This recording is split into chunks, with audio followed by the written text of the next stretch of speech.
masyarakat tanggal 25 turun ke jalanan ini marahnya spesifik kepada siapa sebenarnya? Nah, balik lagi ya, Dok, ke aksi. Ketika tanggal 25 itu bener-bener full STM.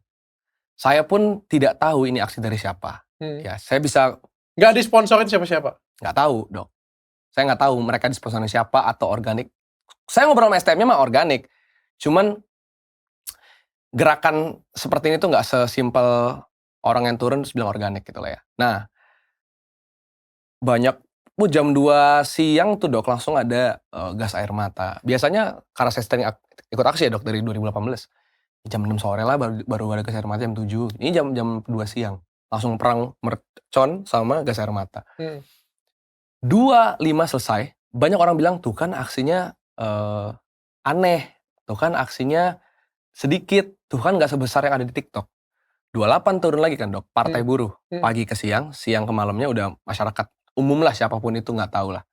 Saya datang juga ke sana, ke Senayan. Dan di tanggal 28, sebetulnya suasana masih sama kayak tanggal 25. Yaitu nggak ada sama sekali tuntutan substansi, Dok.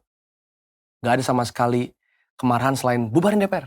Mungkin tiap-tiap orang yang organiknya punya kemarahan. Contohnya gimana nih, gue ojol kok nggak sejahtera. Gimana nih, gue ibu rumah tangga kok mahal. Mungkin ada. Tapi secara barisan, dia tuh bukan menjadi barisan, Dok. Kerumunan jadi. Nggak ada tutur substansi. Semuanya selalu kayak bubarkan DPR. Sampai kemudian, 28 malam, saya masih di sana juga, di dekat pintu 1 GBK. Diselipi kalau saya nggak salah.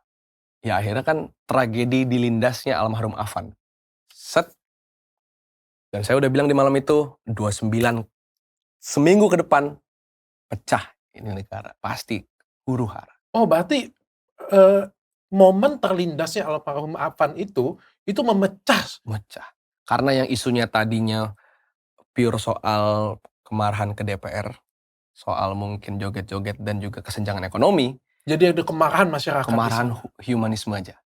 Wah anjir, udah mau Afan ini kan, dia masih umurnya 21 tahun. Kemudian dia membiayai keluarganya, keluarga menengah ke bawah miskin lah gitu ya, prasejahtera. Kemudian dia harus ditabrak, udah bangun, duduk kan, dilindas lagi.